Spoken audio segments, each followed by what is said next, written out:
My son looked at me with pure contempt and said, "Here is $100 for you, Dad, for your coffee." Everyone laughed. I was wearing a borrowed suit that smelled strongly of mothballs. I had lost so much weight that I almost did not recognize myself. Daniel was smiling.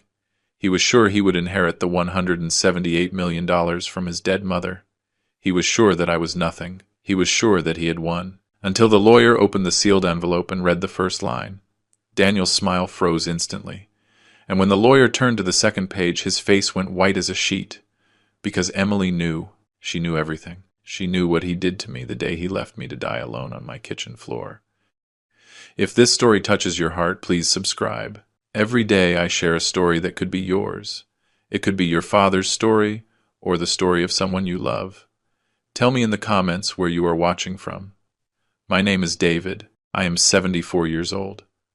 When I stepped out of the taxi in front of that black glass building downtown, I knew it was going to be the worst day of my life. The navy blue suit I was wearing belonged to my brother-in-law, Robert. It was my sister Linda's husband. It was too big in the shoulders, and it smelled like mothballs. She had ironed it for me that morning while I drank watery coffee in her kitchen. "David, look at me," she told me, grabbing my face with her rough hands. "That boy is not going to humiliate you. Do you hear me? You are not going to allow it." I nodded, but we both knew it was a lie. Daniel had been humiliating me for years, and I had been enduring it for years. The doorman of the building looked me up and down when I walked in. He said nothing, but his face said everything. I did not belong in that place.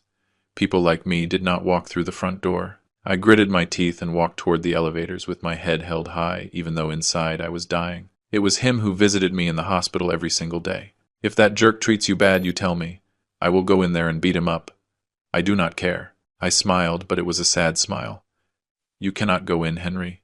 Only direct family." He looked at me with those eyes that had seen everything in life. "I am more family to you than that son you have." And he was right. But blood is blood, even if that blood is killing you from the inside. The receptionist pointed me to a frosted glass door at the end of the hall. "Office number 3. They are already waiting for you." It sounded like a reproach. I was 5 minutes late because the taxi had gotten lost. I took a deep breath. I knocked on the door and entered. The air conditioning hit me in the face like a slap. The office was huge. It was all glass and steel with a view of the city that made you feel small.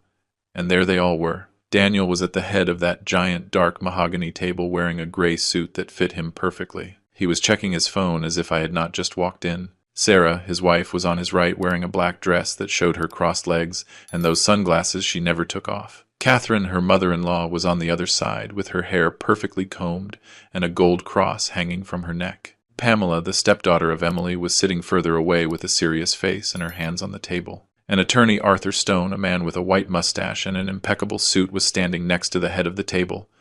"Mr. David, come in. Please take a seat." He pointed to a chair. It was the furthest one, almost in the corner, as if I were the guest nobody wanted but had to tolerate. I walked toward that chair, feeling how everyone was staring at me. Sarah whispered something to Daniel. He smiled without looking up from his phone. Catherine took a handkerchief from her purse and brought it to her nose, as if my presence smelled bad. I sat down slowly and carefully, as if the chair were going to break under my weight, and then Daniel looked at me. He finally looked at me. But there was nothing in those eyes. Nothing. No love. No hate. Not even contempt. Just emptiness. As if I were a stranger. A procedure he had to endure. I remembered when he was 5 years old and fell off his bicycle in the park. Blood was running down his knee, and he was crying as if the world were ending. I carried him. I hugged him. I told him everything was going to be okay. "Do not let go of me, Dad. Do not ever let go." And I promised him I never would, but he let go of me, a long time ago. Attorney Stone opened a folder and was about to speak when Daniel raised his hand. "Before we start, I want to clarify something." He leaned back in his chair, put his hands on the table, and looked at me with that smile I knew. The smile of someone who has already won. "Here is $100 for you, Dad. For your coffee." He said it calmly, almost kindly, as if he were doing me a favor. Sarah let out a laugh that she tried to hide with a cough. Catherine shook her head. "Poor thing," she murmured, but I do not know if she was talking about me or Daniel. I felt the blood rushing to my face. My hands were shaking. I wanted to stand up. I wanted to scream at him. I wanted to ask him when he had become this. But I did nothing. I just squeezed my hands on my knees until my knuckles turned white, and I thought about what Linda had told me that morning. Do not let them humiliate you. But it was too late. They had already done it. Sarah leaned toward Daniel and whispered something in his ear. Whatever she said made him laugh again. Then she turned to me. She lowered her dark glasses to the tip of her nose and said with that sweet voice she used when she wanted to be cruel, "Oh, Mr. David, I thought you were not going to come. Did you have enough for the taxi, or did you have to walk here?" Daniel laughed louder. Catherine sighed deeply and said, looking at the ceiling, "What a shame, really. This should be private. A family matter, right? I do not understand why he has to be here." She pointed her finger at me as if I were a piece of furniture out of place. Pamela looked at them with something like disgust, but said nothing. She just looked down, and I sat there in that borrowed suit that smelled of mothballs, feeling how every word was burying me deeper and deeper. But something inside me, something small and almost extinguished, told me to wait. It told me that this was not over yet. Attorney Stone cleared his throat loudly to call for order. "If you allow me, we can begin." He opened a large manila envelope, closed with a red wax seal. It was Emily's seal. I recognized that seal immediately. It was the one she used for important things. I had seen it only twice in my life. When we signed the deed to our first house and when we signed the divorce papers. The lawyer turned the envelope so we could all see the date written by hand in blue ink. April 13th, 2025. 3 months before she died. The silence in the office changed. It was no longer a mocking silence. It was a tense silence. Daniel put his phone on the table. Sarah took off her dark glasses. Catherine sat up straight in her chair. Everyone looked at that envelope as if it were a bomb about to explode, and I just breathed. Slow and deep, because something told me that Emily had done something none of them expected. The lawyer broke the seal with a silver letter opener. The sound was dry like a snap of fingers. He took out several papers, all perfectly folded with official seals and signatures at the bottom. He adjusted his glasses on his nose and began to read with a clear voice without rushing. "I, Emily Christina Stone, widow of Lara, in full use of my mental faculties and without any coercion, declare the following as my last will and testament." He paused, looked at Daniel, then at me, and continued. "My total assets evaluated as of today amount to $178 million distributed in properties, stocks, long-term investments, and national and international bank accounts. 178 million. My God. I had no idea Emily had accumulated so much." Daniel smiled. That wide smile, full of white, perfect teeth. Sarah squeezed his hand. Catherine sighed with relief. And I just thought about how hard Emily had worked to get there, how much she had fought and how much it hurt me not to have been by her side when she achieved it. But then the lawyer said something that made the temperature in the room drop 10 degrees. However, he looked up from the papers and looked at us all one by one with that face of a lawyer who knows something others do not. "Missus, Emily left certain specific conditions stipulated that must be met mandatorily before any delivery, transfer, or assignment of inheritance." Daniel frowned. "Conditions? What conditions?" His voice sounded annoyed, as if someone were wasting his time. The lawyer did not answer him. He kept reading. "These conditions are irrevocable, verifiable through documentary and testimonial evidence, and failure to comply will result in the total or partial loss of the assets assigned to the corresponding beneficiary." Sarah let go of Daniel's hand. Catherine opened her mouth but said nothing. Pamela leaned forward with her eyes wide open, and I felt something in my chest loosen up, as if after a long time I could breathe a little better. Daniel tried to stay calm, but I saw his legs start to move under the table. That nervous tic he had since he was a child.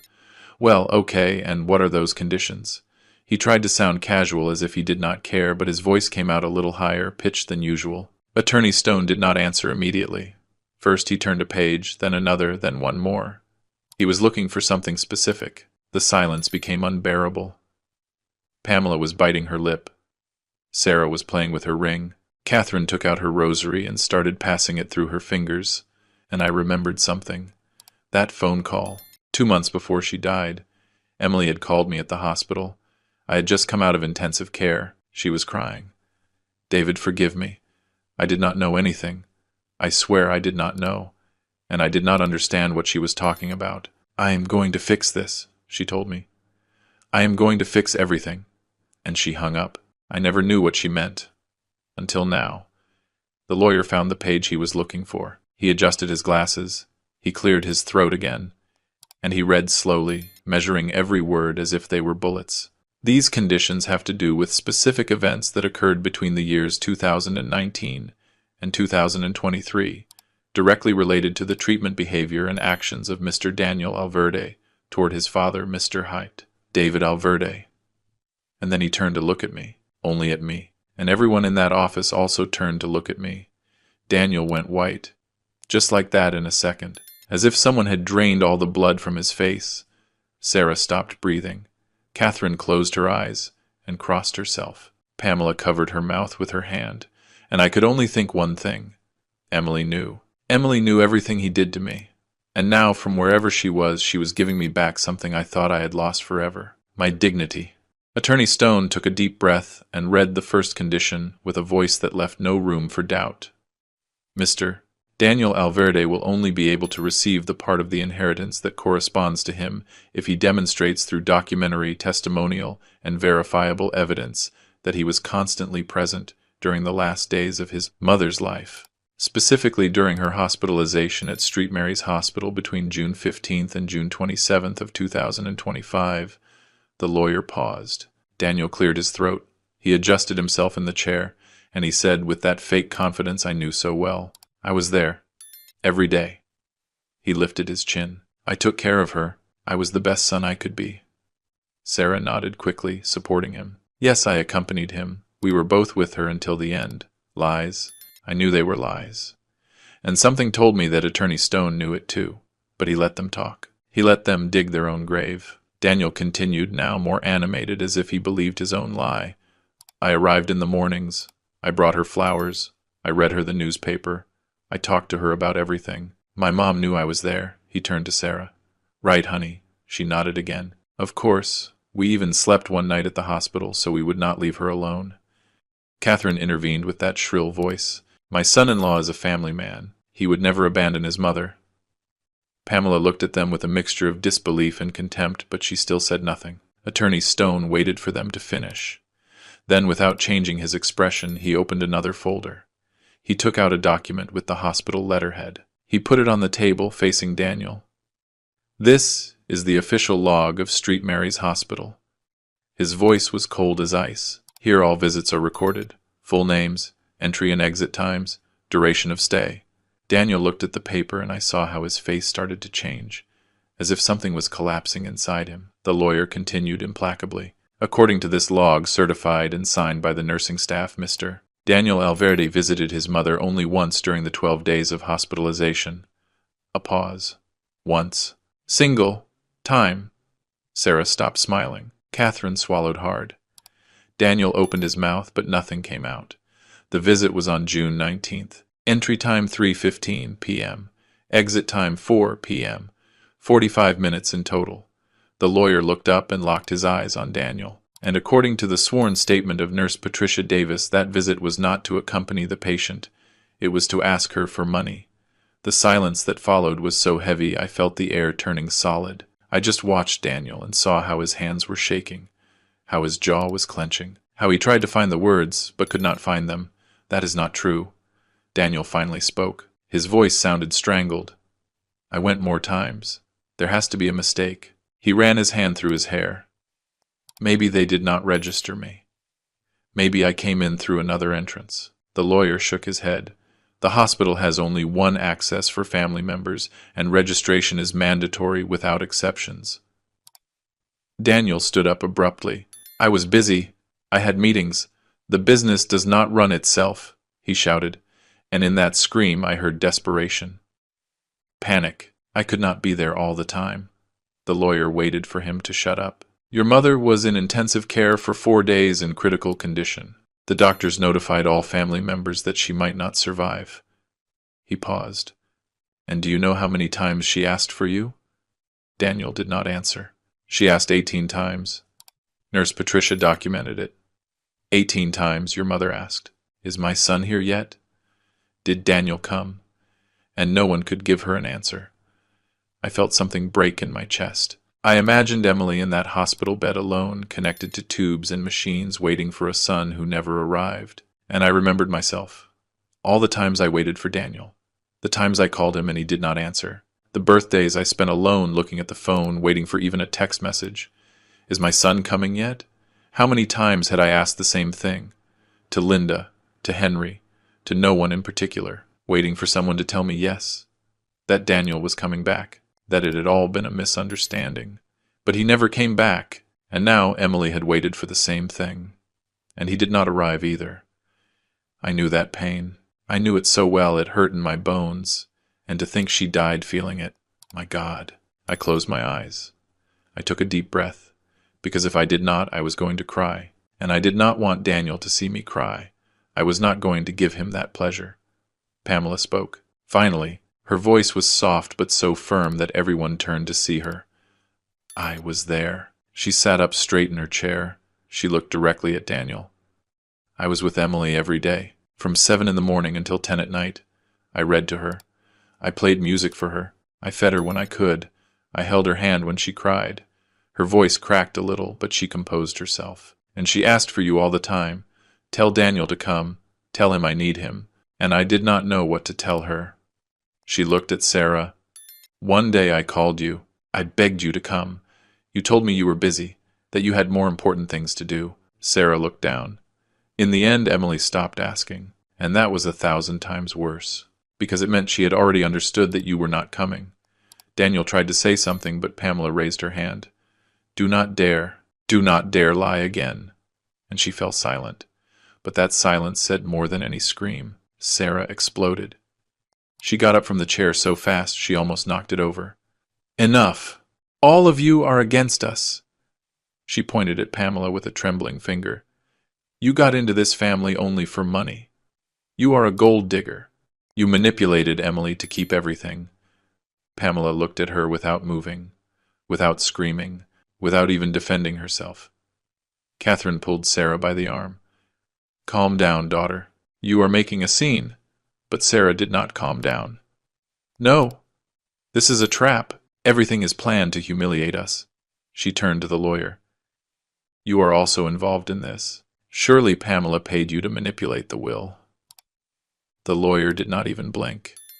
Ma'am, I suggest you sit down and remain silent, or I will have to ask you to leave the room. Sarah was breathing heavily with her hands closed into fists. Daniel pulled her down. Sit down, he told her through his teeth, and she sat down. But the rage was coming out of her pores and the fear too. Attorney Stone picked up another document. In addition to the hospital log, I have a sworn statement from Mrs. Norma Castle, Emily's personal secretary for 20 years. I knew Norma, a serious woman with gray hair and thick glasses. Emily trusted her with everything. In her statement, Mrs. Castle affirms that Mr. Daniel Alverde visited his mother a total of 3 times in the last 2 years. The 3 occasions were to request money. The lawyer read straight from the paper. First visit March 2023. He requested $50,000 to invest in a business.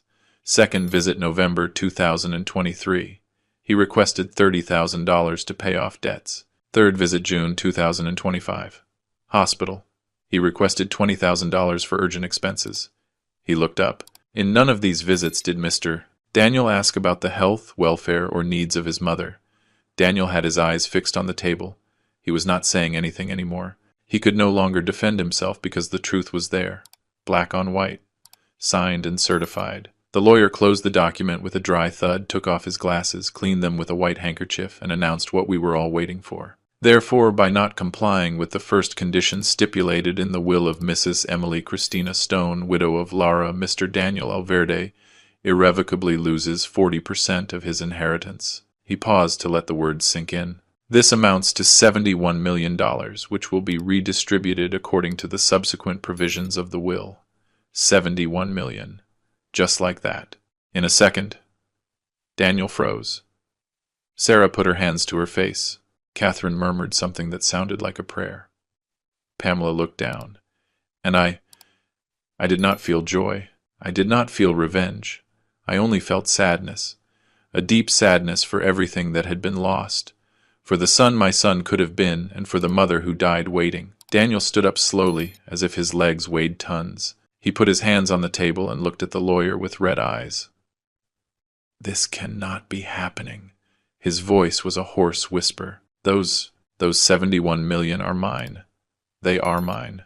Sarah tried to calm him down, but he pushed her away. I am her son. Everything should be mine, he shouted, and that scream echoed off the glass walls. The lawyer did not flinch. You are her biological son, but you did not fulfill your role as a son, and your mother knew it. Daniel let himself fall into the chair, covered his face with his hands, and for a moment I thought he was going to cry. But he did not cry. He was just breathing fast, as if he were drowning. Sarah put her hand on his back. Catherine left the room without saying a word, with her rosary clutched between her fingers.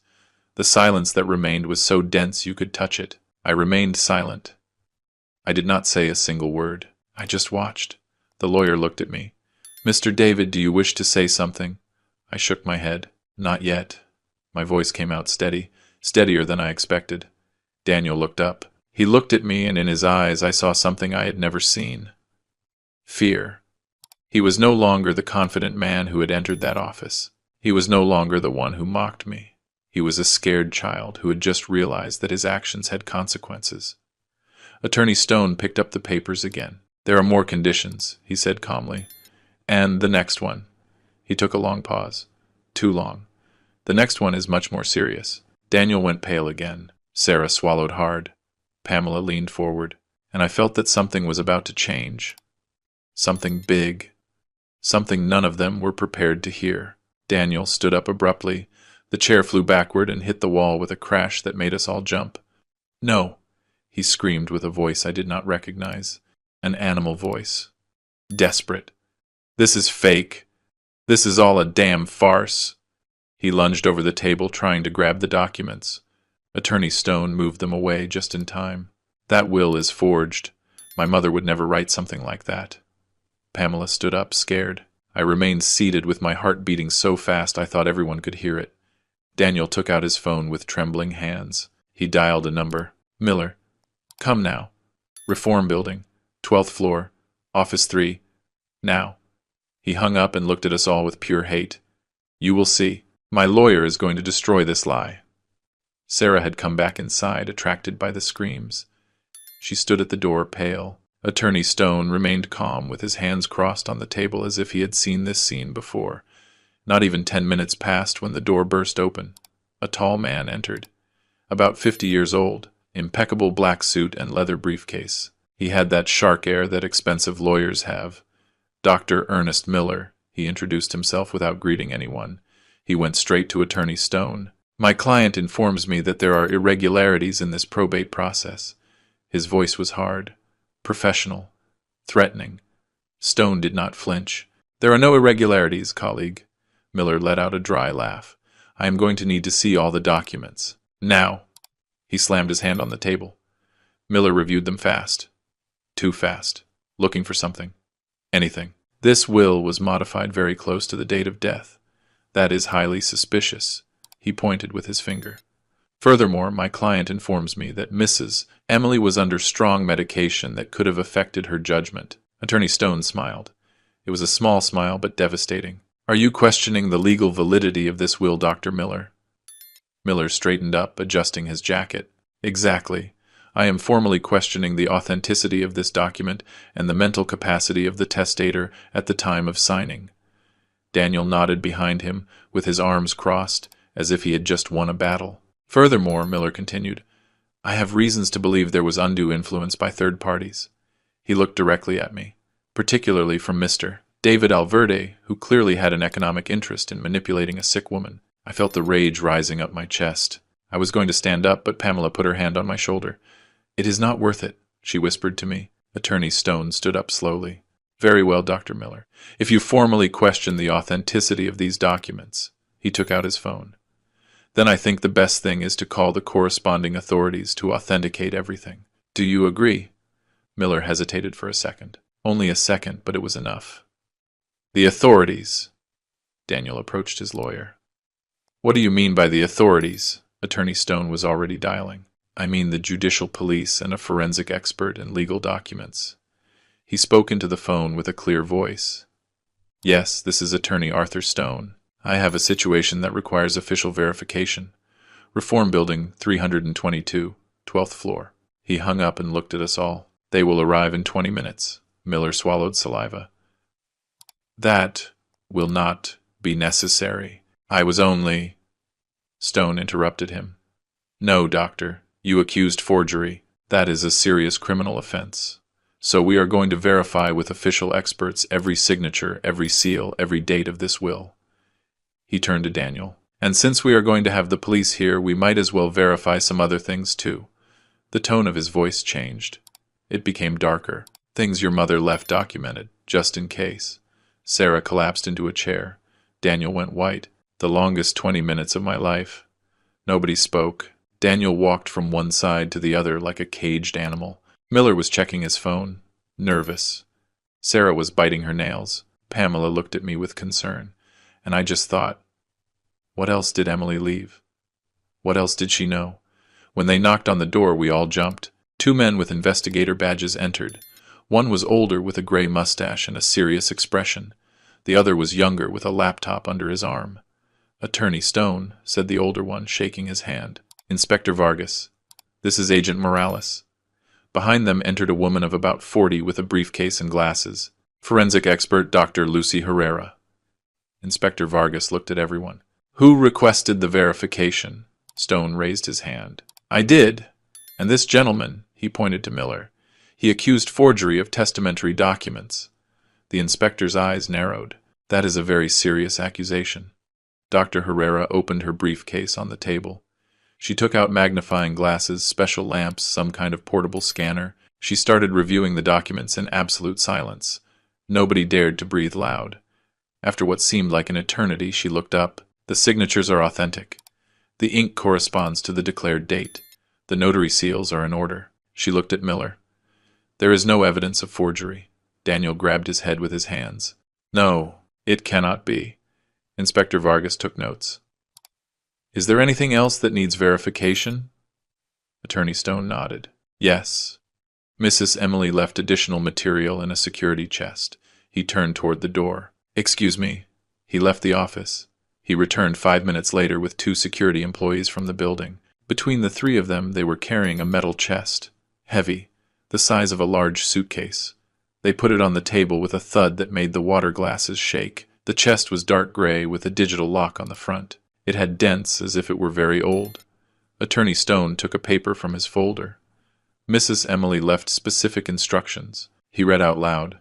This chest must only be opened if my son Daniel questions the validity of the will. Daniel took a step back. Furthermore, she left the access code. Stone approached the chest. His fingers hovered over the numeric keypad. The code is... He started to dial. 1, 2, 3, 1, 1, 9, 5, 3. My date of birth. December 31st, 1953. Daniel saw it. He understood it. His legs buckled and he had to lean against the wall. No, the chest emitted a click. Stone lifted the lid slowly, and what was inside made us all lose our breath. Flash drives. At least 6, each one labeled with dates, sealed letters, some yellowish, and at the bottom, wrapped in a black cloth, a gun. What the hell is that? Sarah screamed, pointing at the weapon. Inspector Vargas put on latex gloves and took it out carefully. A .38 caliber pistol. Safety off. He smelled it. It has not been fired recently. He put it on the table. We all looked at it as if it were a live snake. Why did my mother have a gun? Daniel asked with a trembling voice. His face had lost all color. He looked like he was going to faint. Attorney Stone took another letter from the chest. He opened it. He read in silence first. Then he looked up and looked Daniel straight in the eyes. Because she was afraid. He let the words float in the air. She was afraid of you, Mr. Daniel. The silence that followed was brutal. Sarah let out a whimper. Pamela covered her mouth. Dr. Miller closed his briefcase. I think my client no longer requires my services, and he left the office without looking back. Coward. Inspector Vargas took one of the flash drives. With your permission, attorney. Stone nodded. Agent Morales opened his laptop and connected the device. The screen lit up. There was a single file. A video. Shall we play it? Asked Morales. We all moved closer. Daniel, too, like he was hypnotized. The agent clicked. The screen showed a room. It was Emily's bedroom. I recognized it by the blue curtains she liked so much. And there she was, sitting on her bed, thin, with a scarf on her head because she had already lost her hair from the chemotherapy, but with clear, lucid, firm eyes. She looked straight at the camera and spoke. "If you are watching this," her voice came out clear from the laptop speaker, "it is because Daniel is fighting the inheritance." She paused. "And if he is fighting, it is because he did not like what he discovered." Another pause. "I need you to know the truth." She leaned forward. "My son threatened me, and I have proof." The video continued. Emily coughed, put her hand to her chest, but kept talking. "3 weeks ago, Daniel came to my house. He needed money, as always." Her voice sounded tired but firm. "I told him I could not keep giving him more, that he had spent millions on his gambling debts, on his bad businesses, on maintaining that life he cannot sustain." She paused to breathe. "And then he changed. I saw something in his eyes I had never seen. Pure rage. The camera captured every detail of her emaciated face. He grabbed my arm, hard. He gave me bruises. She lifted the sleeve of her robe and showed the purple marks. Pamela stifled a scream. And he told me, looking me straight in the eyes, 'If you do not give me the money, you are going to regret it. You do not know what I am capable of.'" Emily lowered her sleeve. "That was when I knew my son was lost, and that I was in danger." "Lies!" Daniel exploded, hitting the table with both hands. The sound echoed through the whole office. "She was demented. She was full of morphine. She did not know what she was saying." He lunged toward the laptop, but Inspector Vargas stopped him with one arm. "Sir, calm down." Daniel thrashed around with his eyes bloodshot. "My mother loved me. She would never say those things. Someone forced her to record that." Sarah tried to approach, but he pushed her away with a slap. "This is all a trap. A fucking trap." Agent Morales paused the video. Dr. Herrera, the forensic expert, lifted a document from the chest. "There is a psychiatric evaluation attached," she said with a professional voice. "Signed by Dr. Ramiro Castellanos, certified psychiatrist. Date: same day as the video recording." She read out loud. "The patient Emily Stone is in full use of her mental faculties, lucid, oriented in time and space without signs of dementia or cognitive alteration." She looked up. "Your mother was perfectly conscious when she recorded this." Inspector Vargas took another flash drive from the chest. "There are more videos. Shall we review them?" Attorney Stone nodded. "All of them." Daniel let himself fall into a chair with his head between his hands. Morales connected the second device. This time the image was different, black and white, high angle like a security camera. It was the living room of Emily's house. I recognized the furniture. The date in the corner read, May 23rd, 2025, 15:47 hours. Emily was sitting on the sofa, reading. The door opened. Daniel entered. He did not knock. He did not say hello. He just entered. "Mom, I need to talk to you." His voice sounded tense even through the low-quality audio. Emily looked up. "Daniel, son, what a surprise." She did not sound surprised. She sounded tired. He sat in front of her. "I need $50,000. It is urgent." Emily sighed. "We already talked about this." "I cannot continue." Daniel interrupted her in the video. "I do not care what you can or cannot do." His voice rose in volume. He stood up. "I am your son. You owe me." Emily shrank back on the sofa. "Daniel, please calm down." But he did not calm down. He approached her, leaning in until their faces were inches apart. And then he screamed so loud that the recording audio distorted. "If you do not give me the money, you are going to regret it. I swear you are going to regret it." Emily started to cry. Quiet, scared sobs. Daniel turned his back on her and left, slamming the door. The camera kept recording. Emily stayed there alone, crying, hugging herself. The image froze. In the office, nobody breathed. I felt as if someone had put their hand in my chest and was squeezing my heart. Pamela was crying in silence. Inspector Vargas was writing fast in his notebook. And Daniel? Daniel was looking at the screen with his eyes wide open as if he were seeing a ghost. The office door burst open. It was Sarah. She had come back. Catherine had called her, surely. She entered running with her hair messy, her makeup smeared. "What is happening?" "They told me there was police." She stopped when she saw the laptop. The frozen image of Emily crying, the open chest, the gun on the table. No. Her voice came out like a whisper. Inspector Vargas looked at her. You are? Sarah sat down slowly without taking her eyes off the screen. Agent Morales took out another flash drive. This one was labeled Audio. Phone call. The 20th of March, 2024. My birthday. The day of the heart attack. Morales connected it. This file was recovered from Mrs. Emily's phone. She had an automatic call recording application. He pressed play. Sarah's voice was heard. Clear. Unmistakable. Hello? Carla. A woman's voice answered. Yes, my love, what happened? Sarah sighed. Nothing. The father-in-law calling again. Laughter. Both of them laughing. Is the old man still bothering? Asked this Carla. Yes, what a nuisance. Always with the same thing. That he feels bad, that he needs help, that I don't know what. More laughter. I closed my eyes. I knew what was coming. I felt it. That old man is not going to last long, said Sarah, with a carefree voice like someone talking about the weather. Between the medicines he takes and how old he is, any day he dies. Carla laughed. And you guys inherit right. Sarah lowered her voice, but the microphone caught everything. Not directly from him, but Daniel is the only child. When the mother-in-law dies, everything is ours. And the sooner the old man goes, the fewer problems. A pause. Let's just let him die alone. Anyway, nobody is going to miss him. The audio ended. Sarah had turned white as a sheet. She stood up, wobbling. That is not me. Her voice was trembling. That is edited, manipulated. Inspector Vargas shook his head.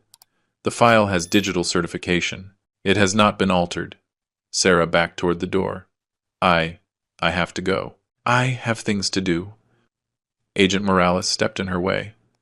Ma'am, you cannot leave. Sarah tried to push him, but he did not move. Get out of my way! She screamed at him. The inspector stood up. Mrs. Sarah Alverde, I need you to sit down. There is an open investigation now, and you are a person of interest. Sarah looked at Daniel, seeking help. Daniel, say something! Defend me! But Daniel was not looking at her. He had his eyes locked on the floor with his jaw clenched. Sarah let herself fall into the chair. This cannot be happening, she murmured. This cannot be happening. I stood up slowly.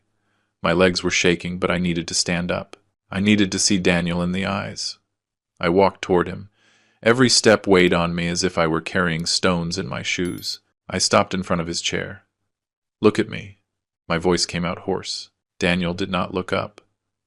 Look at me, I repeated louder. Finally, he raised his eyes. They were red, damp. That day, the day of the heart attack. My voice was trembling. I called you 14 times. 14. I felt the tears starting to burn my eyes. I begged you. I begged your wife. And she laughed. And you knew. Daniel opened his mouth. Dad, I did not let him finish. How long did you wait? How long did you wait to see if I died? He did not answer because there was no possible answer. Suddenly something inside him broke. He jumped up and threw himself at me. This is all your fault, he screamed, pushing me. I lost my balance. The 2 security guards from the building lunged at him, holding him by the arms. Let me go! Let me go! Inspector Vargas and Agent Morales also intervened. Between the 4 of them, they managed to contain Daniel, who was still twisting, screaming. If you hadn't existed, my mom would have never divorced Herbert. Everything would be mine. Everything. He spat the words with hate. Pamela helped me get up. Henry had entered at some point without me noticing and was by my side. Are you okay, buddy? I nodded, although I was not okay. Nothing was okay. Attorney Stone remained standing next to the chest, observing everything with a grave expression. When Daniel finally calmed down, breathing heavily but still, Stone spoke. His voice cut through the chaos like a knife. There is more. We all turned to see him. He took another envelope from the chest. This one was red. Much more. And it has to do. He took a long pause, measuring his words. With the death of Mrs. Emily. Inspector Vargas looked at Attorney Stone with narrowed eyes. What do you mean with the death of Mrs. Emily? Stone did not answer yet. Instead, he looked toward the door. There is someone else who needs to be here. As if it had been a signal, there was a knock on the door. Agent Morales opened it. And there was Henry, my neighbor, my friend, my savior. But he did not come alone. Another policeman accompanied him. A uniformed officer. "Inspector," said the officer. "Mr. Henry Selina. We brought him as a witness, as requested by the attorney." Henry entered slowly with his heavy walk of an old bricklayer. He was carrying a shoebox under his arm. A common box, the kind where you keep old photos. He looked at me. "Forgive me, buddy. I did not want you to find out like this. But I had to tell the truth. I did not understand what he was talking about. Not yet." The inspector pointed to a chair. "Sit down, Mr. Selina." Henry obeyed, putting the box on the table carefully as if it contained something sacred, or something dangerous. "I live in the apartment next to Mr. David." Henry started with a deep voice. 202. "We have been neighbors for 3 years." He cleared his throat. "That building is old. The walls are thin. You hear everything. Fights, televisions, everything." He opened the box. Inside was an old digital recorder, the kind journalists used years ago, and several cassettes. About 5 years ago, there were robberies in the building. I was robbed twice, so I put this in the hallway. He took out the recorder. Voice activation. It recorded when it detected loud sounds for security. He looked at Daniel. "I never thought I was going to record something like this." The inspector leaned forward. "What did you record, Mr. Selina?" Henry took out one of the cassettes. It had a date written in marker. March 13th, 2024. 1 week before my heart attack. This. He gave the cassette to Agent Morales. "You need to hear it." Morales connected the old recorder to his laptop using an adapter. The audio was low quality with static, but it was understandable. Footsteps were heard, then voices. "Are you sure about this?" It was Sarah's voice. "Yes," answered Daniel. "I cannot take it anymore. We need that money now." Sarah sighed. "But your mom is not going to give you more. She already made it clear." Silence. Footsteps. Then Daniel spoke again, and what he said made my blood freeze. "If the old man dies of a heart attack, nobody is going to suspect anything. He is already sick. He is already old. It would be natural." Sarah laughed a nervous laugh. "Are you serious?" Daniel did not answer directly. "With him out of the way, my mom is going to feel guilty. She is going to want to compensate me. She is going to give me what I need." Another pause. "And if he survives?" asked Sarah. Daniel's answer was cold as ice. "Then we make sure he does not get help." I stood up so fast the chair fell backward. The sound of metal against the floor resonated in the whole office. "You—" My voice came out like a growl. "You planned it." I walked toward Daniel. The guard still had him held, but I saw nothing else but his face. That face that had been that of my baby, my boy, my son. "You planned to kill me." It was not a question. It was a realization. Daniel was shaking his head, frantic. No, not me. We were talking nonsense. We were drunk, but Inspector Vargas was already taking notes. "Mr. Alverde, do you confirm that is your voice on the recording?" Daniel did not answer. He just cried. "And 7 days after this conversation," continued the inspector, looking at the documents he had in his folder, "Mr. David Alverde suffered an acute myocardial infarction." He looked at me. "Is that correct?" I nodded. I could not speak. My throat had closed up, and his son was contacted 14 times. No answer. I nodded again. The inspector turned to Daniel. "Mr. Daniel Alverde, I need you to answer carefully. Did you receive your father's calls on March 20th? Daniel was shaking. I was busy." "Did you receive them?" The inspector's voice was hard as stone. "Yes," Daniel whispered. "But I thought what?" Daniel closed his eyes. "I thought he was exaggerating, that he wanted attention." The inspector wrote something down. "And the call to your wife? Did you know about that one?" Daniel opened his eyes. He looked at Sarah. She was shaking her head, crying. "I did not know," Daniel lied. But Agent Morales took out another document.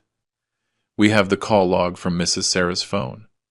3 minutes after Mr. David's call, there is an outgoing call of 2 minutes. To Mr. Daniel's number." Sarah stopped denying. She lowered her head. "And Daniel?" Daniel could not lie anymore. The guards let him go. There was no point in holding him. He was not going to attack anyone anymore. He had no strength left. He let himself fall into the chair, defeated. Pamela stood up abruptly. Her face was red, her hands closed in fists. Emily knew. Her voice came out like a scream. "She told me." We all turned to look at her. A month before she died, she called me to her room. She was crying. She told me, "Pamela, I'm afraid. I'm afraid of my own son." Her voice cracked, but she kept talking. I asked her why, and she told me that Daniel had asked her about her will. Not about what was in it, about when she was going to die. The silence was absolute. He asked her, "How much time do you have left, Mom?" "Months, weeks." Pamela looked at Daniel with pure contempt, and when she told him the doctors gave her 6 months, he smiled. She told me my son smiled when he knew I was dying. Daniel was shaking his head. "No, I did not. I just—" But Pamela had not finished, and then he asked her if the will was already ready, if she had already signed everything, as if he was in a hurry, as if he could not wait for her to die. The door opened again. It was Norma, Emily's secretary. She was wearing a black suit and thick glasses. The officer who was outside accompanied her inside. "Miss Norma Castle," he announced. Inspector Vargas stood up. "Come in, Miss Castle. We were waiting for you." Norma entered with confident steps. She looked at me and gave me a small nod, almost imperceptible. Then she looked at Daniel, and in that look there was something scary. "Knowledge. Proof. Is it true?" "I was Mrs. Emily's secretary for 20 years, she said with a clear voice. "I managed her schedule, her calls, her medical appointments." She took a notebook from her bag. "On May 15th of this year, Mr. Daniel arrived at the house. Without warning. The madam was on a teleconsultation with her oncologist, Dr. Ruiz." She opened the notebook. "I was in the office next to the bedroom. The door was ajar. I heard everything." Norma read from her notebook, although I think she did not need to read it. She probably had it memorized. Daniel knocked on the bedroom door. He entered without waiting for an answer. The madam signaled him that she was on a call, but he did not care. He sat on the bed and waited. She turned a page. When the madam hung up, Daniel asked her, "What did the doctor say?" She answered that the cancer was advancing, that the treatment was not working. Norma looked up, and then Daniel asked something that froze my blood. She looked straight at Daniel. He asked, "And if you stop the treatment, do you die faster?" Pamela stifled a scream. "I felt as if I had been punched," Norma continued. The madam froze. She told him, "Daniel, what kind of question is that?" And he answered, "No, Mom, it is just that I thought that maybe the treatment makes you suffer more, that maybe it would be better to let you go in peace." Norma closed the notebook, but his tone was not of concern. It was of hope, as if he wanted her to say yes. Inspector Vargas stood up. "Mr. Daniel Alverde," his voice was formal, official, "I need you to come with me to the station to give a formal statement." Daniel looked up with his eyes wide open. "Statement about what?" The inspector looked at him without emotion. "Suspicion of attempted murder against his father, possible participation in the acceleration of his mother's death, and conspiracy to commit fraud." Sarah stood up screaming, "You cannot arrest him. He did not do anything. All this is a lie."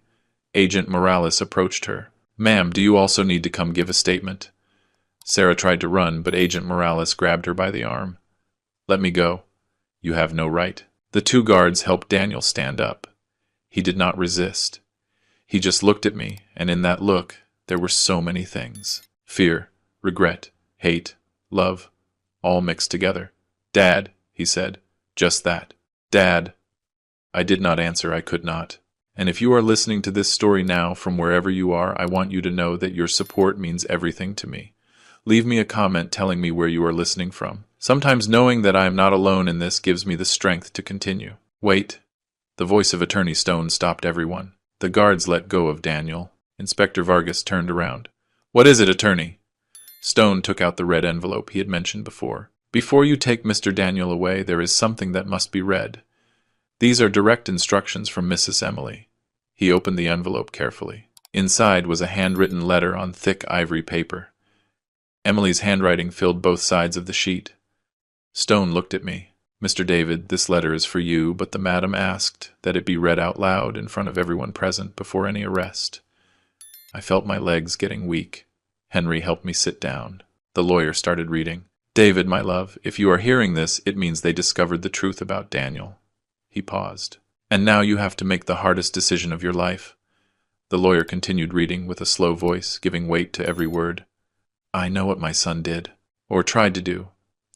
And I know that you, with that noble heart you always had, are going to want to forgive him, because that is how you are. I closed my eyes. Emily knew me. Even after so many years, she knew me better than anyone. But I need to tell you something before you decide. Stone turned the page. Daniel did not act alone, and it is not the first time. The silence in the office became heavy, dense. Herbert, my second husband, died 2 years ago. They told me it was cardiac arrest. Natural, they said. He was 72 years old. He was diabetic. He smoked. The lawyer's voice trembled slightly. But I found something. Weeks before dying, Herbert had changed his will.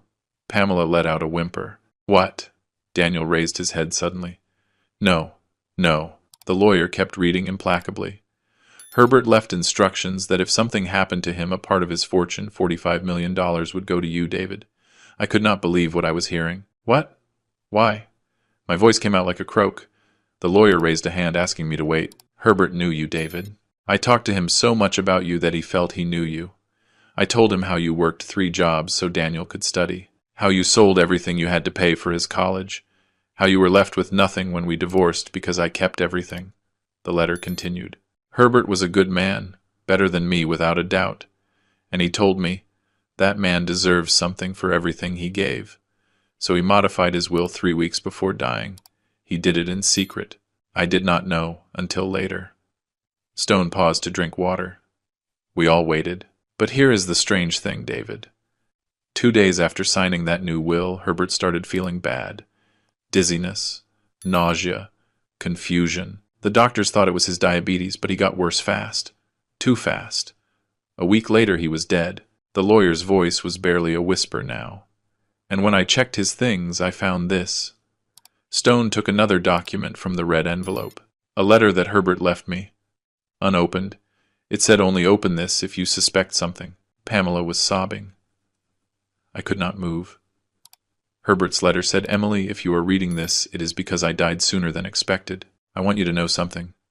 Your son Daniel came to see me 2 weeks ago. He asked me about my will. He thought it was strange that I was going to leave money to a stranger. I told him that David was not a stranger to me, that he was more worthy than most people I know. The lawyer looked up. And here comes the important part. He read again. Daniel got angry. He told me that money should be his, that he was your son, not David. Then he asked me how much time I had left to live, and if my diabetes could be accelerated. Inspector Vargas stood up abruptly. What did he say? The lawyer read the last lines of Herbert's letter. Emily, I do not want to alarm you, but your son scares me. If something happens to me, please investigate. Ask what Daniel was doing the weeks before my death. Check his movements. And above all, protect David, because if Daniel was capable of thinking about hurting me, I do not know what else he will be capable of. The silence that followed was absolute. Daniel was white as a sheet. Sarah was crying with her hands on her face. Inspector Vargas took out his phone. I'm going to need Mr. Herbert's medical records now. He looked at Daniel. And a search warrant for his house and his bank accounts. He turned to Agent Morales. This is no longer just an attempt. This is a homicide investigation. Daniel fell to his knees. No, not me. I never. But nobody believed him. Not even he believed himself anymore. Attorney Stone put the letters away and took out another document. This one was official with seals and signatures. This is the will of Mr. Herbert Lara. Certified, authenticated, irrevocable. He read the relevant part. He left $45 million in a trust for Mr. David Alverde. He looked at me. Added to the $178 million from Mrs. Emily. He did the math mentally. That is $223 million for you. $223 million. I could not process it.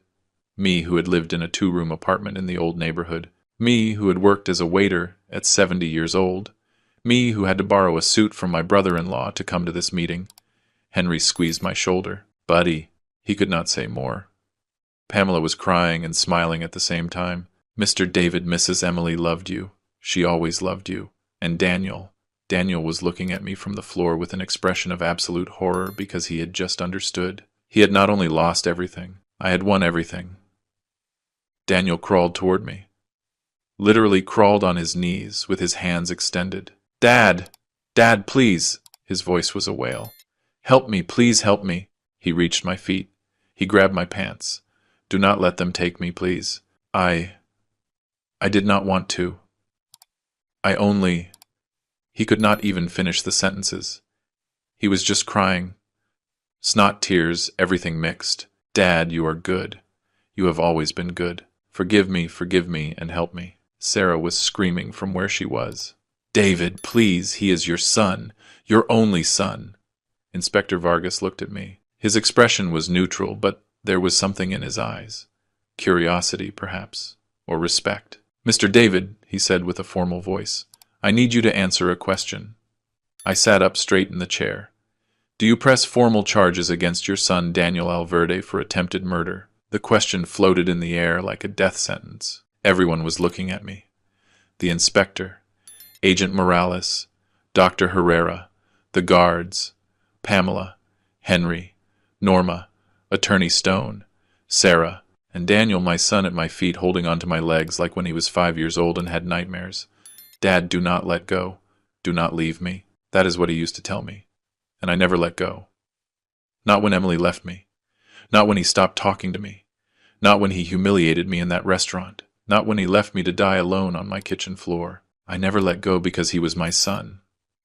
I looked at the inspector. I opened my mouth. The words weighed like stones. Daniel squeezed my legs tighter. Please, he whispered. Please. And I remembered everything. His first step. His first word. Dad. The day I held him in the hospital newborn and promised him I would always protect him, that I would never leave him alone, that I would never abandon him, even when he abandoned me. I took a deep breath, and I answered, No. My voice came out stronger than I expected. Daniel raised his head with eyes full of hope. The inspector frowned. You do not press charges. I shook my head. No, not yet. Daniel let out a sob of relief, but I had not finished. I leaned forward, looking my son straight in the eyes. Not yet, because first I need answers. My voice was trembling, but not from fear, from rage contained for years. I need you to tell me why. Here, now, in front of everyone. Daniel blinked, confused. Why what? I stood up. He had to let go of my legs. Why did you hate me so much? Why did you want to see me dead? Why did your own mother have to keep a gun in her house because she was afraid of you? My voice rose in volume. Why, Daniel? What did I do to you? What the hell did I do to you to deserve this? The silence that followed was deafening. And Daniel was finally going to tell the truth. Daniel stood up slowly. His knees cracked. His face was red, swollen from crying so much. He wiped his nose with his jacket sleeve. And then he exploded. What did you do to me? His voice came out like a roar. Oh, you really want to know what you did to me? He walked toward me with closed fists. The guards tensed up, but the inspector stopped them with a gesture. Let him talk. Daniel stopped inches from my face. You abandoned me. He spat the words. I was 12 years old. 12. And one day you came home and said you were leaving. That you did not love us anymore. That you had met someone else. I blinked. What? That was not true. None of that was true. You act like you do not know. Daniel laughed. A bitter, broken laugh. My mom told me. She sat me on my bed and told me, Your dad is leaving, son. He met another woman. He is going to have another family. We are not important to him anymore. I felt as if someone had emptied a bucket of ice water on me. That is a lie. My voice barely came out. I never said that. Daniel continued as if he had not heard me. I cried all night. I waited for you. I thought you were going to come back, that you were going to say it was a lie. His voice cracked. But you did not come back. And my mom told me it was because you already had another family, that you had forgotten about us. He wiped his tears with rage. I waited for you to call. On my birthday. On Christmas. Nothing. He grabbed my shirt. Do you know what it is to grow up thinking your dad traded you for another family? That you were not worth enough for him to look for you? I tried to speak, but he pushed me. Years, Dad. Years waiting. And you never called. You never wrote. You never came. The inspector intervened. Mr. Daniel, calm down. But Daniel could not calm down. He was letting everything out. All the poison he had kept for decades. That is not true. That is not true. Norma, Emily's secretary, spoke from her place. Her voice was firm, clear. That is not true, Mr. Daniel. And Mrs. Emily knew it. We all turned to see her. She stood up, opening her bag. I worked for your mother for 20 years, and I know exactly what happened. She took out a small key. Mrs. Emily gave me this before dying. She told me if one day Daniel and David meet, give them this. She walked toward the chest that was still open on the table. She used the key to open a secret compartment at the bottom. Inside there were bundles and bundles of letters. Hundreds. Tied with rubber bands organized by year. These are the letters Mr. David wrote to you, Daniel. She put them on the table. The sound of the bundles falling was like stones. One every week for 18 years. Daniel stood paralyzed. That cannot be. Norma took one at random. She opened it. Dear Daniel, today you turn 13. I hope you are happy. I miss you a lot. Dad. Norma took another letter. Son, today was your high school graduation. Your mom did not let me go, but I was outside the school. I saw you come out. You are so big. I love you, Dad. Another one. Daniel, I heard you got into college. I am so proud. I wish you could read this. I wish you knew I never forgot you. Dad. Norma kept taking out letters, reading fragments. Each one was a dagger in the heart. Daniel fell to his knees again, but this time not from fear, from shock. No, she told me. She told me that you, Norma interrupted him. Your mother intercepted all the letters. She kept them. She never gave them to you. She opened another bundle. And these are the legal requests Mr. David filed to see you. Official documents, dates, signatures. He tried to recover joint custody 6 times. 6 times between your 12 and 18 years. She looked at Daniel harshly. Your mother hired the best lawyers. Mr. David lost everything in those legal battles. That is why he became poor. That is why he had nothing. Because he spent it all trying to reach you. The letters were scattered on the table. Hundreds of them. I looked at them as if they were ghosts. I wrote every week, I said with a broken voice. Every damn week for years. And when you turned 18, I kept writing. Even though I no longer had a legal obligation, I kept writing because you were my son. I looked at Daniel. Did you really believe I had abandoned you? He could not speak. He just took the letters with trembling hands, opening them, reading fragments. His face changed with every word. Horror, sadness, confusion.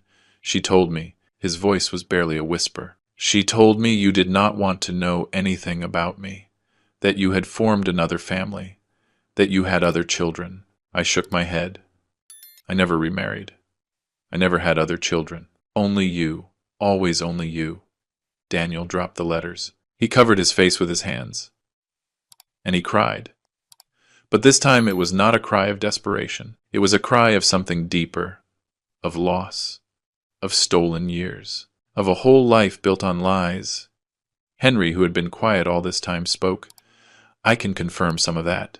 We all looked at him. He approached the table with his slow walk. Mr. David came to live in the building 3 years ago, and from the first day he only talked about one thing, his son. He looked at Daniel. He told me everything. The divorce, the legal battle, how he spent all his savings on lawyers, how he lost his house, his car, everything. He crossed his arms. He told me his ex-wife had connections, that she paid judges, that she falsified documents saying Mr. David was dangerous. He took out his old phone. I have something here. Mr. David showed it to me one day. He was very drunk and sad. He searched in the gallery. Here, a legal document, a restraining order against me, signed by a judge. Date, 2007. This order, said Mr. David, could not get closer than 200 meters from you, Daniel, due to violent and threatening behavior. Henry looked at me. Were you ever violent with your son? I shook my head. Never. Not once. Norma intervened again. That order was bought. Mrs. Emily confessed it to me before dying. She took more papers out of the chest. She paid $50,000 to a corrupt judge. She falsified statements. She paid false witnesses. She showed the documents. All to ensure that Mr. David could never get close to you. She looked at Daniel with something like pity. Your mother loved you, but she loved you in a sick, possessive way. She did not want to share you with anyone, not even with your own father. Daniel took the documents. He read them in silence. I saw how his face was breaking down with every line. She She did all this and made me believe. He could not finish the sentence. Attorney Stone spoke. Your mother regretted it. That is why she changed the will. That is why she left all this stored. That is why she wanted you to know the truth. Daniel let the papers fall. So, everything I believed, everything was a lie. He looked up at me. You did love me. It was not a question. It was a painful realization. I always loved you. My voice came out cracked, even when you hated me. Even when you humiliated me. Even when you left me to die on my kitchen floor. Tears were running down my face, and I did not care. Because you are my son, and one does not stop loving a son. Even if that son hates you, even if that son destroys you, even if that son... I could not continue. I sat down. My legs would not hold me anymore. Daniel approached slowly. He knelt in front of me, but this time not to beg, to be at my level. I hated you so much, he whispered. So much. For so many years. His voice broke. And it turns out that the wrong man was the one I hated. He closed his eyes. My mom, she lied to me. She destroyed you, and she made me destroy you too. He opened his eyes. They were red, but there was something different in them. Clarity. Dad, I am sorry. I am so sorry. And for the first time in that horrible meeting, I saw my son. The boy he had been, not the monster he had become. Attorney Stone took a final envelope from the chest. This one was purple. There is something else, he said with a soft voice. Something Mrs. Emily confessed on video, about why she did all this. He connected another flash drive. The screen showed Emily again. But this recording was different. She was in a wheelchair with oxygen. The last days. David Daniel. She started with a weak voice. If you are watching this together, it means the truth finally came out. She coughed. I need to confess something. Something that has haunted me for 25 years. She took a long pause. I destroyed David because I was afraid. Another silence. Afraid that if Daniel spent time with you, he would realize I was the bad one. That I was the one who destroyed our family. That I chose money over love. Tears were running down her cheeks. So I did the worst thing a mother can do. I turned my son into a weapon against his father. And now I see the result. She looked straight at the camera. Daniel, forgive me. David, forgive me. I ruined you both, and the only thing I can do now is try to fix it. Attorney Stone paused the video a moment. There is one last recording. Mrs. Emily made it a week before passing away. She was very weak, but she insisted. He connected another flash drive. This time Emily was in the hospital bed with tubes in her arms, oxygen in her nose. She looked so fragile she almost did not look like herself, but her eyes. Her eyes were clear, determined. Daniel, she started with a raspy voice. If you are watching this, I am sorry. She coughed. A nurse appeared in the frame, gave her water, and left. I am sorry for everything. For every lie. For every stolen year. For turning you into what you are. She paused to breathe. I lied to you about your father. Since you were 12 years old, I told you he abandoned us, that he traded us for another family, and none of that was true. Tears ran down her cheeks. David never abandoned us. I threw him out. For money. Because Herbert was rich, and your father was not. Her voice broke. And I ruined your life for that. I ruined all 3 lives. Emily continued in the video. Every word cost her more effort. When your father tried to see you, when he looked for you, when he fought for you in the courts, I prevented it. I paid judges. I falsified documents. I took all his money in those legal battles until I left him on the street. She wiped her tears with a trembling hand. And do you know why? Because I was afraid. Afraid that if you spent time with him, you would realize who was really the villain of the story. She took a long pause, breathing with difficulty. Your father is a good man, Daniel, the best I ever knew, and I destroyed him. I destroyed both of you. You with lies, him with poverty and loneliness. She looked straight at the camera with intensity. But there is something else, something I discovered very recently. Something that made me realize I was not the only one who destroyed you. Her expression changed, from sadness to something darker, fear. It was not just me, it was her, Sarah. Emily pronounced the name as if it were poison. Your wife is not who she says she is. Daniel, who was sitting on the floor, raised his head suddenly. Sarah, who was still held by Agent Morales, turned white. I hired a private investigator 6 months ago when I started to suspect and what he found. Emily coughed violently. The image shook. When she recovered, she continued. Sarah Mendoza is not a real name. It is Sarah Varela, and she has a history that terrified me. The video showed scanned documents superimposed while Emily spoke. She met you in the gambling addicts group, but she was not there to recover. She was hunting. The documents showed photos of Sarah with different men. She investigated your life before approaching you. She knew who your mother was, how much money she had. She calculated everything. Daniel watched the screen with absolute horror. She does not love you, son. She never loved you. She only loved what you could give her. Inspector Vargas took out his tablet. This matches an investigation we have open. He searched for something and showed the screen. It was a police file with Sarah's photo.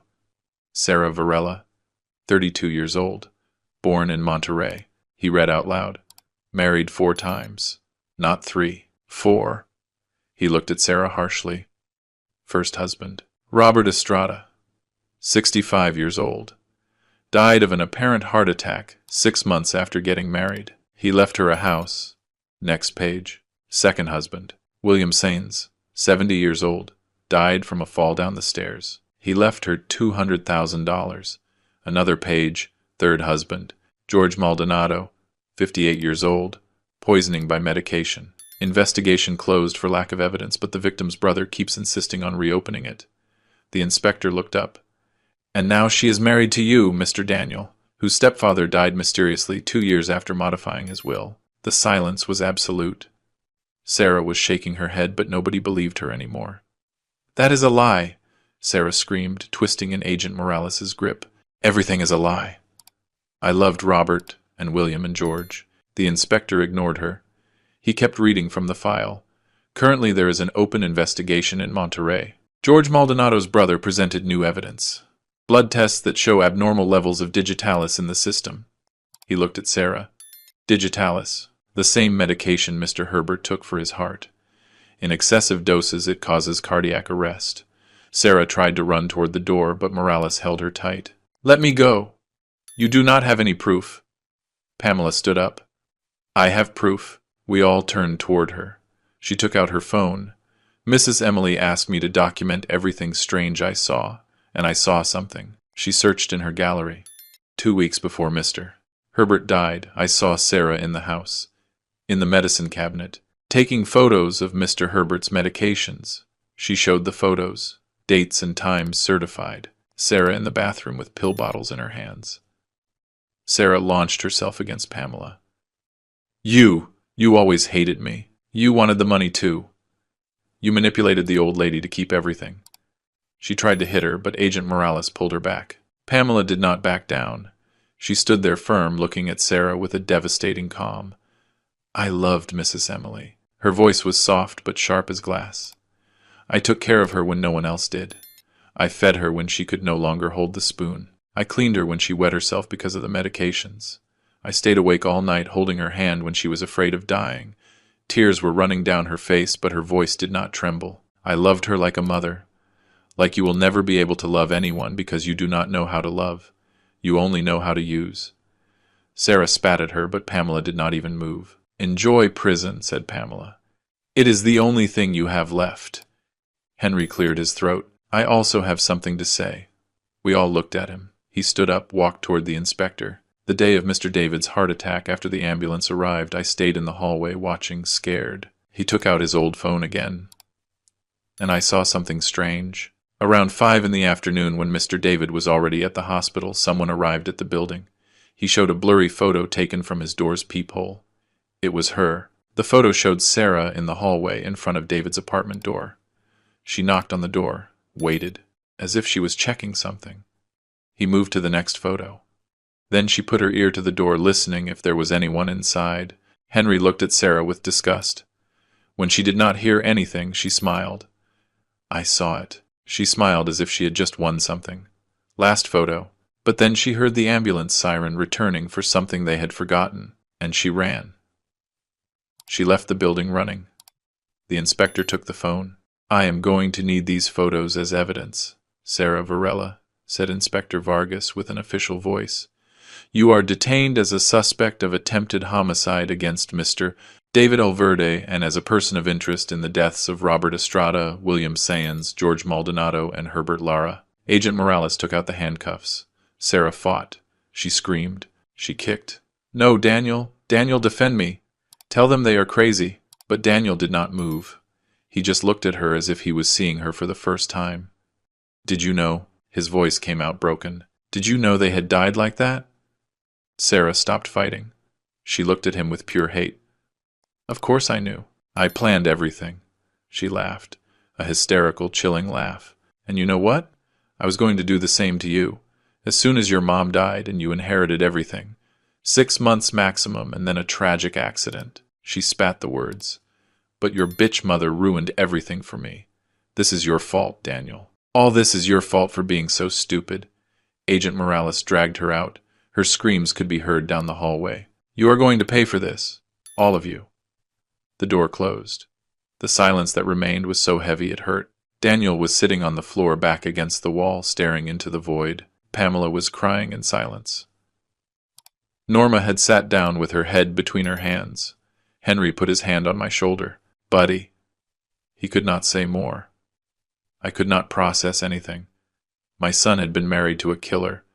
A woman who had used him, who had planned to kill him, who almost killed me. The inspector closed his notebook. Mr. Daniel, I am going to need you to come to clarify. But...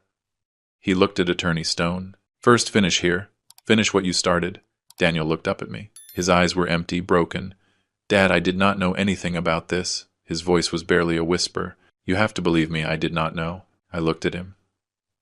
At that man who had been my baby, my boy, my son, and I did not know what to say because there was so much pain, so much betrayal, so many lies. I do not know what to believe anymore, I said finally. And that truth destroyed us both. Attorney Stone waited for us all to calm down. Then he took out the last envelope from the chest. This one was white bigger than the others, with 2 names written in gold letters, David and Daniel. This is the last letter, Stone said with a soft voice. Mrs. Emily asked me to read it only after everything else. After all, the truth came to light. He opened the envelope carefully. Inside were several sheets of thick paper full of that perfect handwriting of Emily. The lawyer cleared his throat and started reading. My 2 men. If you are hearing this together, it means you finally know the truth. The truth about everything. He paused. And it means I have to face my responsibility. I ruined you both. The words floated in the air like smoke. David, I took your son from you. Your only son. I took years, moments, birthdays, graduations, hugs, conversations. I took the opportunity to be a father. And I left you in poverty while I lived in abundance. I wiped my tears, but they kept coming out. Daniel, I took your father from you. And not only that, I filled you with hate. I poisoned you against the only man who loved you unconditionally. The lawyer continued reading. It was all for pride, for fear, for stupidity. Emily's voice through Stone's words sounded broken. I was afraid you would judge me, that Daniel would hate me if he knew I destroyed our family for money. So I built a lie, and that lie became my prison. Stone turned to the next page. I lived 25 years with that lie, watching how Daniel became bitter, watching how he rejected his father, and I could not say anything, because if I did, my whole world of lies would fall. Daniel was sobbing with his face between his hands. But then I got sick. And when you know you are going to die, priorities change. Emily wrote. I did not care about looking good anymore. I did not care about pride. I only cared about one thing, fixing what I broke, even if it was too late. The lawyer paused to drink water. We all waited in silence. The weight of Emily's words crushed us. That is why I modified my will, continued the letter, not only to punish Daniel. That would be cruel and simple. Stone turned to another sheet. I did it to force you to see the truth, so David would know it was not his fault, so Daniel would know his hate was misdirected. The following words surprised me. The $223 million are not only for David. I looked up suddenly. There is a trust for Daniel. The lawyer took another document from the envelope.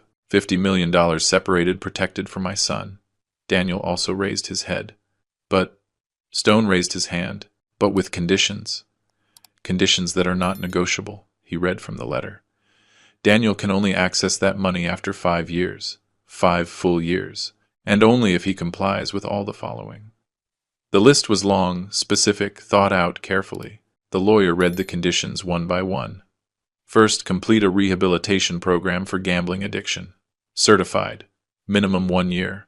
He looked at Daniel. Second, pay everyone he defrauded with interest.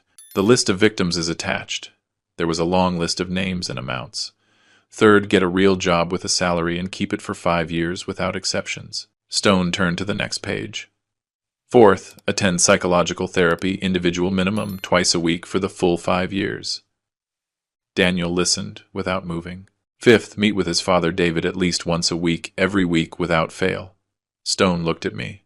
And the last condition. He paused dramatically. Rebuild his relationship with his father.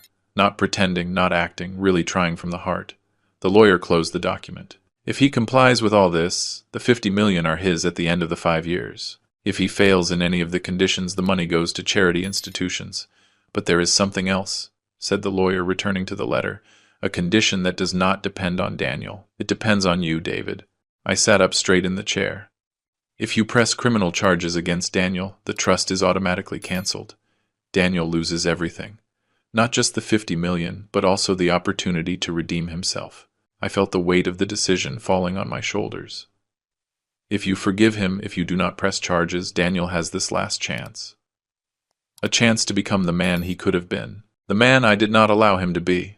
The letter continued with Emily's voice. David, I know I am asking for something impossible. I know it hurts. I know it is unfair.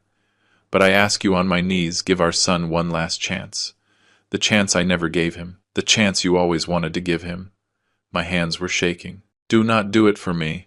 I do not deserve anything. Do it for the boy he was. For the boy who hugged you.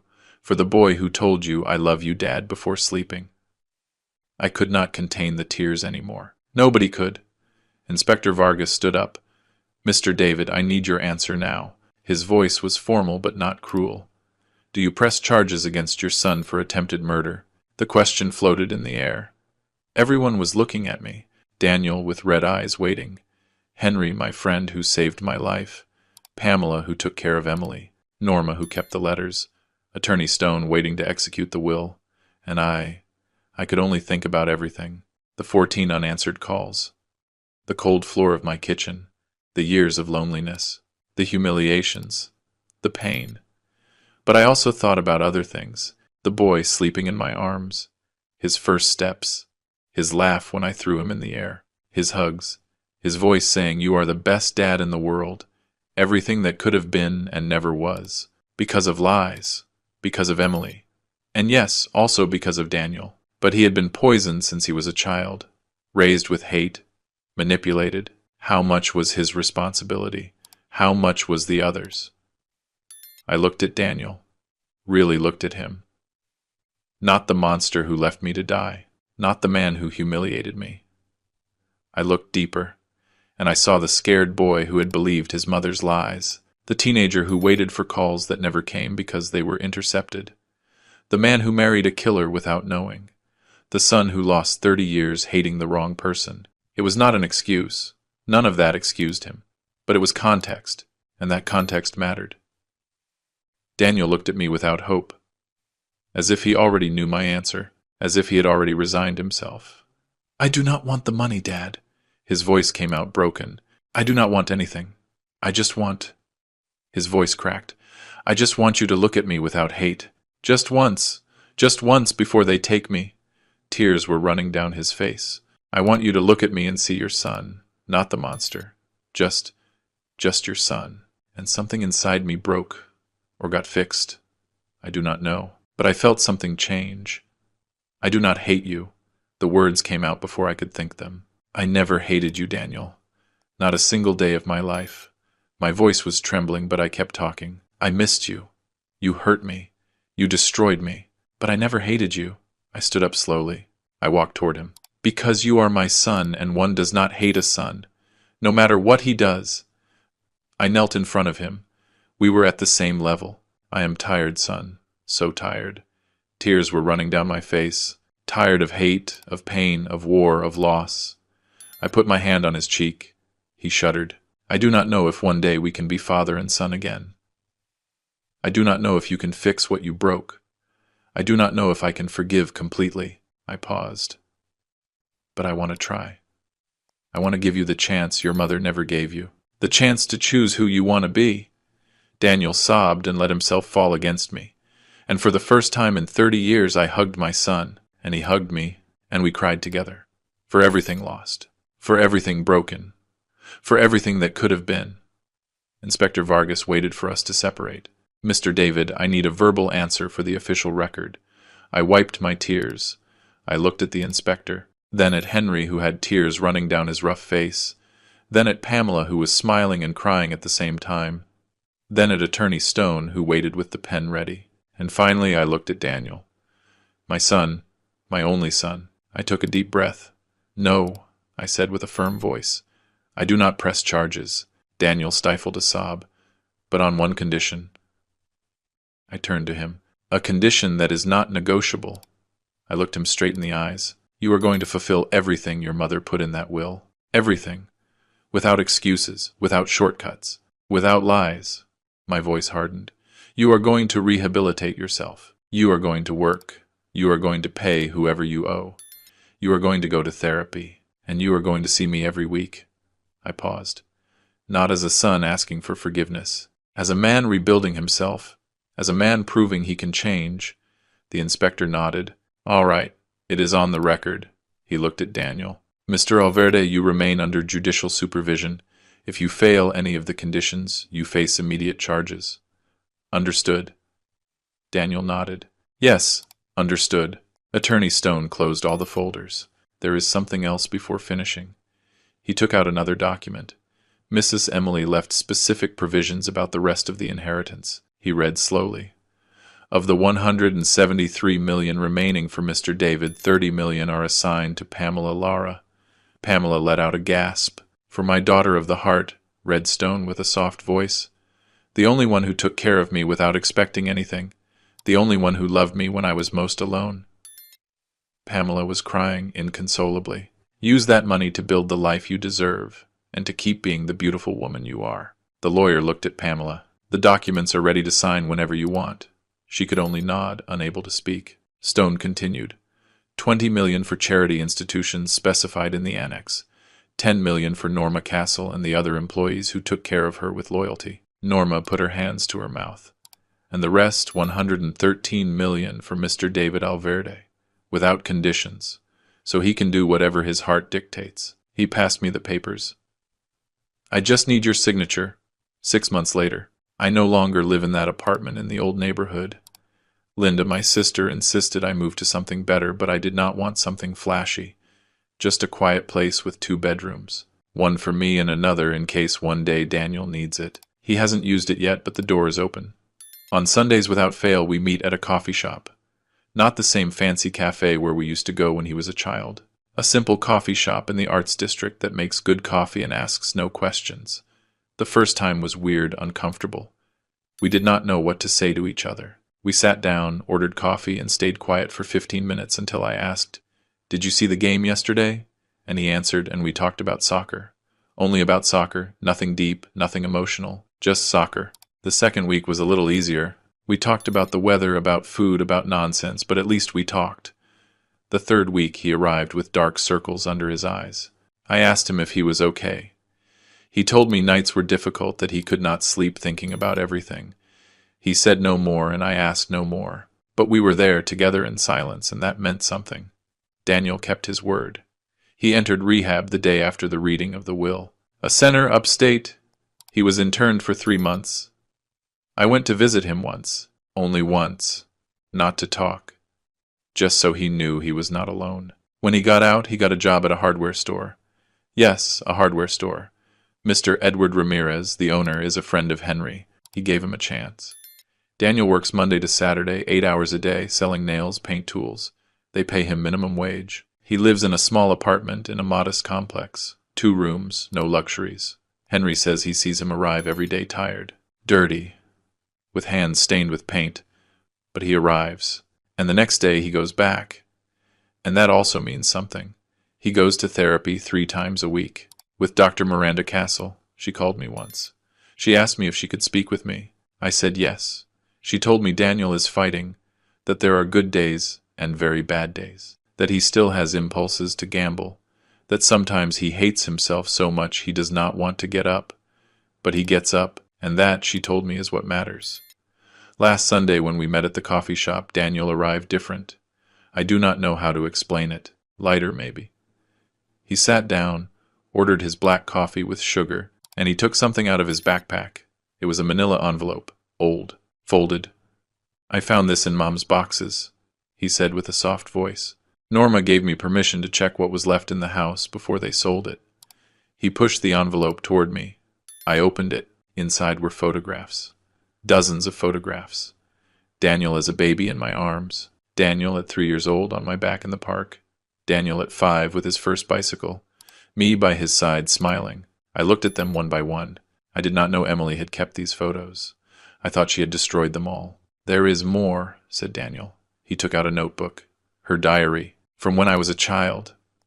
I opened it to a random page. Emily's handwriting filled the pages. Daniel asked for David today. I told him he was traveling. It hurt me to lie to him, but I do not know what else to do. Another page. David called again. He wants to see Daniel. I told him no. Daniel cried at night. I think he knows something is not right.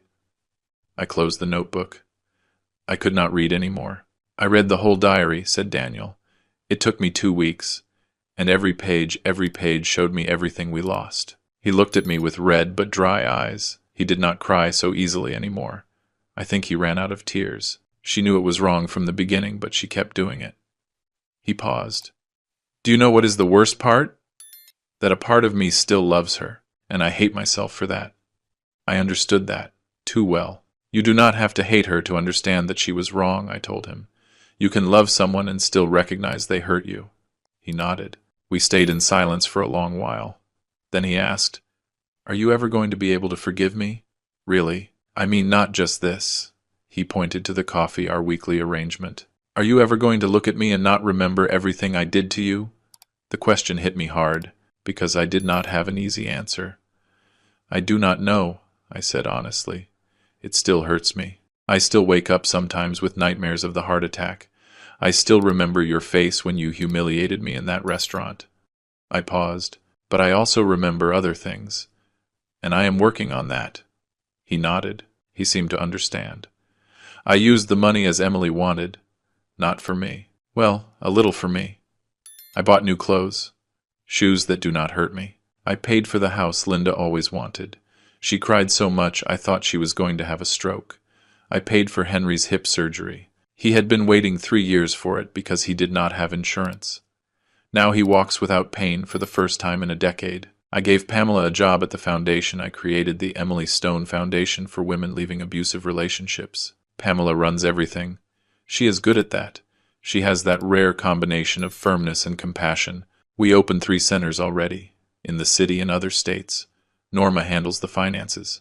She is better with numbers than any accountant I could have hired. And the rest of the money is invested generating interest to help more people, to build more centers, to do something good with all that pain. Because if I learned something from all this, it is that pain can destroy you or it can transform you. And I chose the second option. Yesterday was Sunday again. Daniel arrived at the coffee shop, but this time he brought something else in his hands. A frame. Small. Wooden. He put it on the table. It was a photo. The photo. The 2 of us when he was 5 years old. Me carrying him on my shoulders, both of us smiling, happy. I had it restored, he said. It was stained, torn, but a man downtown fixed it. The photo looked perfect. The colors revived, the faces clear. I took it from the letters, from the ones you sent me. He touched the frame carefully. I read them all, each one. It took me weeks. His voice cracked a little. And in every letter, in every damn letter, you told me you loved me, that you missed me, that you were waiting for me. He looked at me. 30 years, Dad. 30 years telling me you loved me, and me thinking you had forgotten me. He pushed the frame toward me. This is for you, so you remember that not everything was bad. That there was a time when we were happy. I took the frame. I looked at the photo, and I smiled. Despite everything, I smiled. "And now, what do you feel?" I asked Daniel. Because I needed to know. I needed to know if all this was serving for something. If the pain made sense. If the decision to forgive had been correct. He stayed thinking for a long while, stirring the coffee that was already cold, looking at the cup as if it had the answers inside. Finally he spoke. "That I lost 30 years." His voice was soft but sure. 30 years hating the wrong man. 30 years building a life on lies. 30 years. His voice broke. 30 years that I am never going to recover. He looked up. His eyes were different now. Clearer. More honest. "And I do not know if one day we are going to be father and son again like before, like when I was a child." He paused. "But I know I want to try. And I know you do too. And maybe that is enough. For now." I nodded. Because he was right. We did not know what was going to happen. We did not know if this would work. But we were trying, and that was more than we had 6 months ago. I do not know if one day Daniel and I will be father and son again. Really, I do not know. Maybe yes. Maybe it will take us years, but one day he is going to call me without it being Sunday. He is going to call me just because he wants to talk. He is going to come to my house without an agreed date. He is going to hug me without it being forced. And I am going to look at him without it hurting, without remembering everything bad. Only remembering the good. Maybe. Or maybe not. Maybe this is all we will have. Coffees on Sundays. Superficial conversations. Uncomfortable silences. An honest attempt that goes nowhere. But at least now, when we look at each other, there is no longer hate. There is no longer that poison. There is only tiredness, sadness for what was lost. And maybe, just maybe, hidden very deep, a little bit of hope. A small, fragile, scared hope, but alive. And sometimes that is enough. Sometimes hope is all we have. And I learned after all this that you have to hold on to it. Because if you lose hope, you lose everything. And I already lost too much. And you? What would you have done in my place? Leave it in the comments. I really want to know. If this story touched your heart, give me your like and share it with someone who needs to hear it. And if you are not subscribed yet, do it now. Every day there is a new story that could change your way of seeing things. Thank you for being there. See you in the next story.